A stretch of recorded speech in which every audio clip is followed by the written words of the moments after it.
Você sabe quais foram os piores e os melhores investimentos de 2022 e quais deles pode continuar essa tendência para 2023? É sobre isso que a gente vai falar no vídeo de hoje.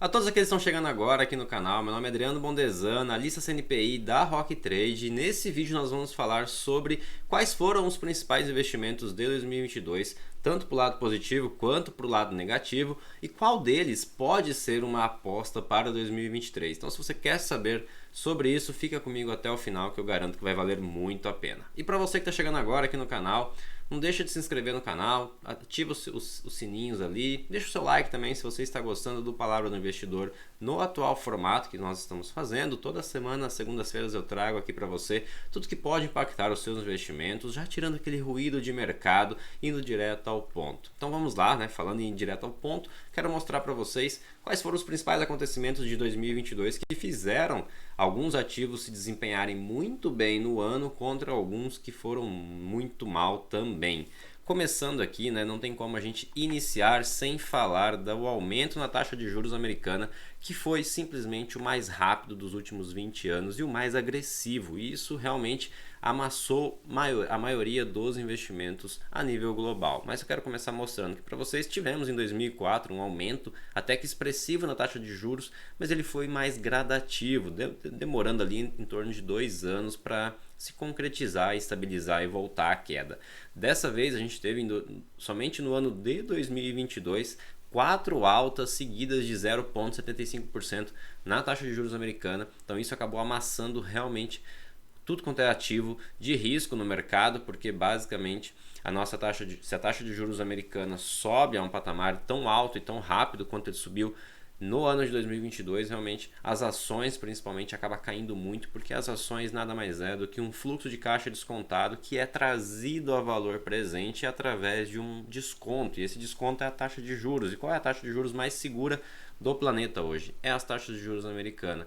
Então esse aumento na taxa de juros realmente apertou todo o fluxo de caixa dessas empresas, né? O custo do dinheiro acabou ficando mais alto e isso de fato impactou demais nas bolsas americanas. A gente viu S&P 500 caindo mais de 18%, vou mostrar aqui todas as outras bolsas mundiais também, mas uma coisa interessante foi o mercado de bonds, né, ou as rendas fixas americanas, que também tiveram um dos piores anos dos últimos 100 anos. Existe um portfólio lá nos Estados Unidos chamado 60-40, que é 60% alocado em ações americanas e 40% em renda fixa. E foi o pior ano desse portfólio dos últimos quase 100 anos. Por quê? Porque com o aumento da taxa de juros tão alta, e lá tem uma característica importante que é diferente aqui do Brasil, lá a renda fixa basicamente ela é pré-fixada, ou seja, quando você tem a taxa pré-fixada, se as taxas de juros oscilam, né, e aumentam, o seu título ele perde valor, porque a gente chama isso de marcação a mercado, ou seja, no mercado, o mercado está pagando mais pelo mesmo título do que o que você tem em carteira. Então quando você vai realizar, vender esse título, ele está valendo basicamente menos. Então a soma de tudo isso fez com que 2022 tivesse sido, né, e foi um dos piores anos para se investir no mundo. Mas eu quero mostrar aqui novamente para vocês o gráfico. Também um outro fator que determinou muito o ano de 2022 foi o índice DXY, ou seja, é a força do dólar em relação a seus pares, as principais moedas globais, né, comparado ao dólar. Então a gente viu no ano de 2022 uma alta forte desse índice, né, subindo, porque realmente conforme as taxas de juros foram aumentando, o interesse dos investidores por renda fixa americana, por dólar, acabou aumentando. E isso aumentava a demanda de dólar para os Estados Unidos, fortalecendo a sua moeda. E isso durou até meados de outubro, ali quando a gente começou a ver realmente uma queda mais forte no índice DXY, inclusive hoje está caindo bem forte também, dia 9 de janeiro. Ontem também na sexta-feira caiu bastante. Então a gente está vendo aqui como se estivesse chegando num pico, né? Olhando de análise gráfica, a gente está formando aqui um ombro, cabeça a ombro. Se ele perder essa região aqui, né, que já está perdendo basicamente hoje, a gente pode ter ele chegando aqui na região de 101 mil ou até 100 mil pontos, né? Então realmente o dólar perdendo um pouco mais de valor nesse curto prazo, mas ao longo do ano a gente viu o dólar, o índice DXY se fortalecendo bastante. Olhando para os ativos a nível global e as principais bolsas, a gente viu que o Brasil, no relativo, foi uma das principais bolsas a nível global. Por quê? Porque nós somos um país basicamente de commodities, né? Minério de ferro, petróleo e commodities agrícolas. E num ano onde nós tivemos uma guerra, né, entre Rússia e Ucrânia, onde a maioria desses fertilizantes, desses produtos que são fabricados, soja, foi parado, né? Parou a produção por causa da guerra, o Brasil acabou tendo uma demanda muito mais alta por esse tipo de exportação. Isso fez com que entrasse muito dólar aqui no Brasil, fazendo com que as nossas bolsas acabassem subindo bastante. Então, quem segurou as bolsas brasileiras no ano 2022 foram os gringos, né? Foram mais de 100 bilhões em investimentos aqui no Brasil.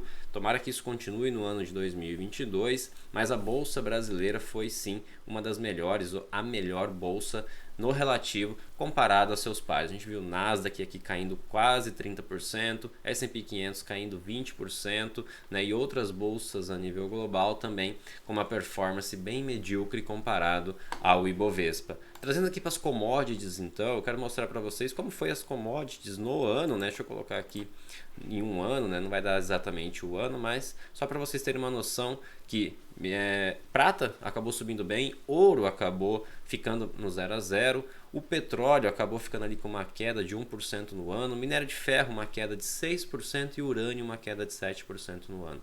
Isso mostra um pouco também de como que ela ficou basicamente no 0 a 0, né? A maioria das commodities no 0 a 0, mas no relativo, né? Olhando para as quedas que tivemos nos outros ativos, esses ativos acabaram performando bem, né? O Bitcoin eu coloquei aqui também como uma commodity, mas você pode considerá-lo como uma moeda, isso depende de qual é a filosofia que você enxerga do Bitcoin, né? Mas o Bitcoin caindo mais de 60% no ano. E aqui é uma matéria do Financial Times mostrando que nesse ano turbulento, né, dos mercados globais, pegando aqui um índice que compõe todas as ações do mundo, né, como se fosse todos os ativos de risco do mundo, ele caiu basicamente no ano 2020 em torno de 20%. Temos aqui os bondes, né, foi o que eu disse para vocês, taxa de juros pré-fixadas. Quando a taxa de juros sobe, o título cai, então a gente viu aqui também caindo quase 20%, e o índice de commodities subindo ali em torno de 5, 6%. Então acabou no relativo sendo um bom investimento para 2022. Aqui trazendo mais por setores dentro do S&P 500, a gente pode ver também que o índice de energia foi o índice que mais se valorizou no ano. Dentro de energia está lá minério de ferro, tá o petróleo e tá outros tipos de gás, né, também. Então a gente viu subindo bastante no ano de 2022 pela demanda, né, que foi muito requisitada, principalmente depois que tivemos todas aquelas sanções feitas contra a Rússia, né, então isso apertou muito a oferta e a demanda desse tipo de commodities, né? Olhando aqui para os outros, então industrial, consumo discricionário, tudo caiu no ano 2022, exceto o índice de energia e utilities aqui. Olhando também um pouco mais sobre dentro do S&P 500, dentro dos principais setores do S&P 500, quais que se performaram melhor, a gente pode ver novamente o índice de energia aqui subindo mais de 48% no ano de 2022.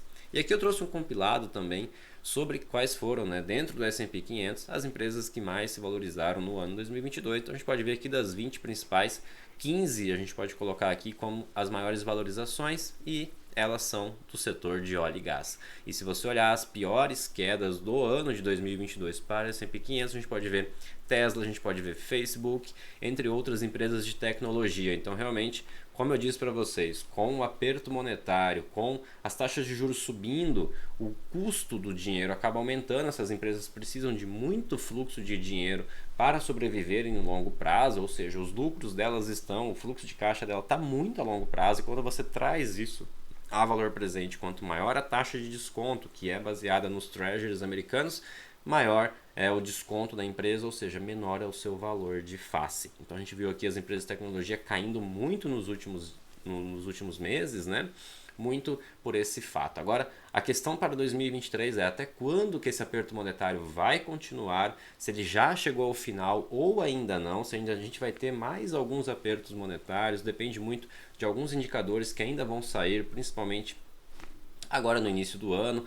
Estamos chegando também na temporada de resultados do quarto trimestre, tanto dos Estados Unidos quanto aqui no Brasil também. Então isso vai determinar muito como que será a atitude do Federal Reserve para com a taxa de juros no ano de 2023, principalmente nesse primeiro trimestre. A gente viu na semana passada que os empregos americanos continuam em alta, continuam subindo bastante, e isso acaba pressionando um pouco a questão da demanda nos Estados Unidos e afeta demais na inflação. A inflação é o grande mal do ano de 2022, né? Tivemos as maiores inflações dos últimos 40 anos e isso afetou basicamente todos os ativos de risco, porque a inflação ela corrói demais o poder de compra, fazendo com que os nossos investimentos, descontada a inflação, acabe ficando medíocres ou no 0 a 0, né?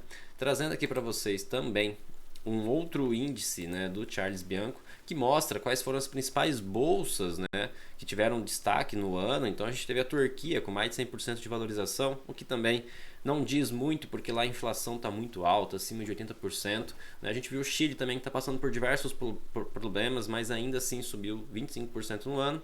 O índice EWZ, que é a bolsa brasileira negociada na Nasdaq, né, que ela compila basicamente a valorização do Ibovespa mais o dólar. Então a gente tem que lembrar que apesar de tudo que aconteceu no Brasil no ano 2022, o nosso real ainda se valorizou perante o dólar, então a gente teve uma valorização ali de quase 8%, vou mostrar aqui. Então o dólar ainda caiu no ano 2022 aqui no Brasil, isso facilitou, né, ajudou com que o EWZ subisse bastante no ano. Temos aqui, né, como eu disse para vocês, o S&P com uma queda de 18% no ano. E trazendo aqui para o Brasil, trazendo um pouco mais sobre quais foram os investimentos que mais tiveram resultados positivos ou negativos no ano de 2022, começando pela renda fixa. Foi muito difícil o índice, né, ser batido esse ano pelo CDI, então o CDI foi o campeão nacional de todos os investimentos do ano de 2022, realmente mais de 13% de rentabilidade no ano, mais de 20%, perdão, né? A taxa Selic estava muito baixa no início do ano e subiu absurdamente, né? A gente pegou o Ibovespa com 4 e pouco por cento de rentabilidade, o dólar caindo quase 8% e o índice Small Caps amassando quase 15% de rentabilidade. Então, com certeza, o índice Small Caps, ou as empresas que compõem esse índice, são um grande investimento para 2023. Se você tem um horizonte de tempo um pouquinho maior, né, consegue ali ter uma visão mais de médio e longo prazo, esse índice Small Caps e as ações que compõem esse índice com certeza será um grande investimento para o ano de 2023, dado que a queda foi muito forte no ano de 2022. Então, fique ligado nas nossas comunicações, porque essa semana nós vamos disponibilizar para você uma dessas ações que são do índice Small Caps, que estão dentro de uma das nossas carteiras, para que você possa acompanhar, se posicionar se você quiser, né? E ficar de olho, porque as nossas carteiras começou o ano muito no positivo e a maioria delas busca dentro da bolsa de valores do índice Small Caps. Então é muito importante que você saiba disso e saiba aonde se posicionar. O índice Ibovespa ele é muito poluído, principalmente porque tem as commodities ali no meio, né? Principalmente Vale, Petro, né, e os bancos. Então o índice Small Caps ele é um bom guia para você saber como que está os ativos brasileiros em relação a preço, se está caro, se está barato. Como a gente viu uma queda de quase 15% no ano, com certeza o ano 2023 será um ano muito bom para esses ativos. Se você quer saber um pouco mais sobre o índice Small Caps e sobre as ações que compõem, qual será a ação que a gente vai recomendar a partir de quarta-feira, fique de olho nas nossas comunicações, tá bom? Então, voltando aqui, só para mostrar para vocês, eu estava falando sobre as comunicações, né, e sobre o índice Small Caps. Então, tivemos aqui o dólar também caindo bastante no ano de 2022. E o que esperar para 2023, olhando para o gráfico do Ibovespa? Isso é muito importante, porque nós vimos, né, antes da eleição, a gente viu uma tendência de alta, né, no índice, principalmente ali de julho até meados de outubro, basicamente, né, até o finalzinho de novembro ali, começo de novembro, quando a gente viu que uma tendência de alta foi rompida por esse candle aqui do dia 10 do 11. Então, a partir dali, a gente começou a olhar realmente o índice com um olhar mais negativo. E, de fato, ele veio se concretizando. Então, iniciou uma tendência de queda aqui, né, através desse canal, que importantíssimo, no dia de hoje, inclusive, ele está sendo rompido. Apesar de tudo que aconteceu no dia de ontem, eu estou gravando isso na segunda-feira, dia 9 de janeiro, ontem tivemos diversas manifestações, depredações, um horror que aconteceu em Brasília ontem, né? Com manifestantes, pessoas que realmente não estavam ali para manifestar, mas enfim, né? Então a gente acabou achando que hoje o dia seria bem mais negativo para os ativos de risco brasileiro, mas de fato isso não aconteceu. Estamos vendo aqui uma alta no índice Bovespa. Muito disso está ligado ao que estamos vendo no mercado internacional. Então um dia bem positivo nas bolsas americanas, um dia bem positivo, fechou bem positivo o índice Nikkei ali na China, porque realmente acabou a onda de Covid zeros lá, apesar de ter ainda muitos casos. Então a reabertura está praticamente completa da China, então isso pode impulsionar a minério de ferro, pode impulsionar a demanda mundial, e isso faz com que as nossas bolsas de fato se valorizem. Então fiquem de olho, porque as bolsas brasileiras, como eu estava falando para vocês, para o ano 2023, principalmente commodities ou índices small caps, são um grande investimento para o ano. Então a gente está vendo no dia de hoje essa quebra, né, realmente desse canal de baixa. Então vamos acompanhar se ele fecha realmente o dia acima desse canal e ver os próximos dias, porque poderemos ter realmente uma mudança de cenário, né? Uma mudança ali, uma onda 3 começando aqui, ó, para quem é da análise técnica, uma onda 1, uma onda 2 começando uma onda 3, vindo buscar aqui as máximas históricas em torno de 100, 131 mil pontos por aqui, ó, né? Então vamos acompanhar os 121 pontos, que é a próxima parada, e depois os 131 mil pontos, que é o topo histórico do Ibovespa. É claro que isso depende de diversos fatores, mas nós estamos dia a dia olhando o índice Ibovespa. Inclusive na semana passada, para quem é nossos assinantes, tiveram uma grande operação nos contratos futuros de índice com mais de 2.000 pontos de ganho em apenas um dia. Isso mesmo, entramos um dia e saímos no outro com quase 2.000 pontos no bolso. E aqui trazendo um pouco do dólar, né? Então o dólar já está numa situação mais lateralizada há um bom tempo. Se a gente pegar aqui desde julho, agosto, ele vem nessa faixa de preço de 5,15 até 5,50 e não sai dessa faixa. A gente até achou que sairia aqui na semana passada, né, nos primeiros dias do ano, mas de fato ele voltou. Então provavelmente poderemos ver o dólar testando novamente aqui os 5,14, 5,15 e acompanhar se ele vai romper ou não essa faixa de preço. Dentro dessa lateralização é muito difícil operar, a chance de você tomar um stop é muito grande, então os nossos algoritmos acabam mapeando tudo isso e não recomendando nenhuma ação para o momento. Bom, pessoal, passei aqui um overview, espero que vocês tenham gostado desse Palavra do Investidor, um pouco mais dinâmico, falando um pouco mais de macroeconomia. Eu espero que vocês gostem desse tipo de assunto. Se gosta, deixa aqui embaixo para a gente saber se a gente está fazendo isso no caminho certo, se vocês gostam mais de análise técnica. Eu também adoro análise técnica, a gente pode fazer um Palavra do Investidor mais focado em análise técnica também, se vocês assim gostarem. Então, espero e conto com vocês para me ajudar aí a começar esse ano com um Palavra do Investidor, mais ouvindo vocês. Então, quero convidá-los a participar conosco, deixando seu comentário aqui embaixo. Quero desejar uma ótima semana de negociações e nos vemos na próxima segunda-feira em mais um Palavra do Investidor. Tchau, tchau!